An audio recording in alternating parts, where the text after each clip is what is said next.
हमने इस वीडियो में हम लोगों ने आपके लिए जो बहुत फेमस चार्ट पैटर्न्स हैं वो सब इंक्लूड किए हैं। साथ ही साथ हम लोगों ने इनको रैंक भी कर दिया है कि कौन से चार्ट पैटर्न्स रैंकिंग के हिसाब से सबसे पावरफुल चार्ट पैटर्न है, कौन से चार्ट पैटर्न थोड़े कम पावरफुल है। और इसके साथ साथ हम लोगों ने आपके लिए इन चार्ट पैटर्न्स के सक्सेस रेशियो और इन चार्ट पैटर्न्स के रिजल्टिंग मूव्स जो हैं वो भी हम लोगों ने इस वीडियो में इंक्लूड किया है। फ्रेंड्स, इस तरह से जब एक प्राइस साइकिल, हम हमेशा जानते हैं कि प्राइस जो है एक साइकिल में मूव करती है, प्राइस जो है इस तरह से एक साइकिल में मूव करती है।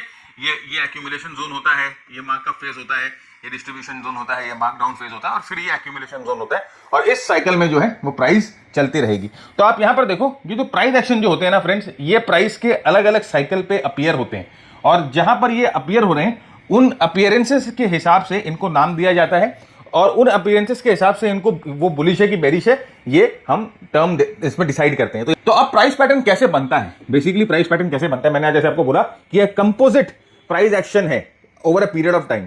तो यहां पर भी फ्रेंड देखिए, सप्लाई डिमांड का पूरा गेम होता है। कभी अगर डिमांड सप्लाई से ज्यादा होती है तो प्राइस पैटर्न बन रहा है वो ऊपर की तरफ ब्रेकआउट हो जाता है, और अगर कभी सप्लाई डिमांड से ज्यादा हो तो प्राइस पैटर्न जो बन रहा है वो नीचे की तरफ ब्रेकआउट हो जाता है। तो यहां पर देखो, आपने मैंने एक ट्रायंगल बनाया है। अब यहां पर देखिए क्या हो रहा था, यहां पर जो है प्राइस में सेलिंग आ रही थी क्योंकि यहां पर सप्लाई था, यहां पर सेलिंग आ रही थी, प्राइस को नीचे पुश करती है, फिर यहां पर आती है बाइंग, अब प्राइस ऊपर जाती है।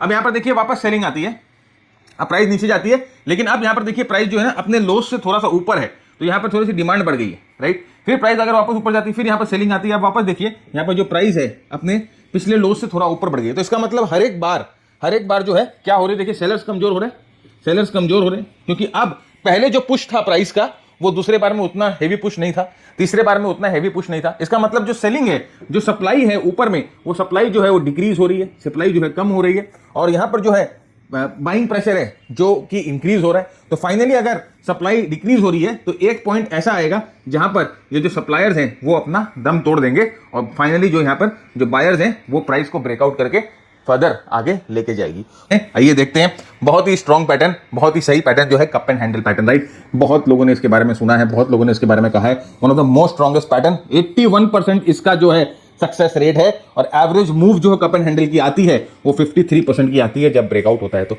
81% का सक्सेस रेट मतलब कि ब्रेकआउट होने के चांसेस 81% है, और ब्रेकआउट हो जाए तो कम से कम 53% जो है एवरेज मूव आपको मिलती है। जहां पर आपको कप एंड हैंडल पैटर्न दिखाई देगा, आप समझिएगा स्ट्रॉन्ग एक्यूमुलेशन पैटर्न चल रहा था और वहां से ब्रेकआउट होकर प्राइस ऊपर की तरफ निकल जाती है। कप एंड हैंडल पैटर्न में फायदा ये होता है कि जब इसका हैंडल बनता है उस समय आप एंट्री करते हो तो आपका जो रिस्क रिवॉर्ड रेशियो जो बहुत सही मिलता है। यहाँ पर आपकी यहाँ पर एंट्री होती है और आपका जो रिस्क रिवॉर्ड रेशियो होता है वो आपका बहुत सही होता है, छोटा रिस्क होता है आपका एकदम, राइट, और अच्छा मूव आपको मिलेगा। Cup and handle pattern is also a very good pattern to trade.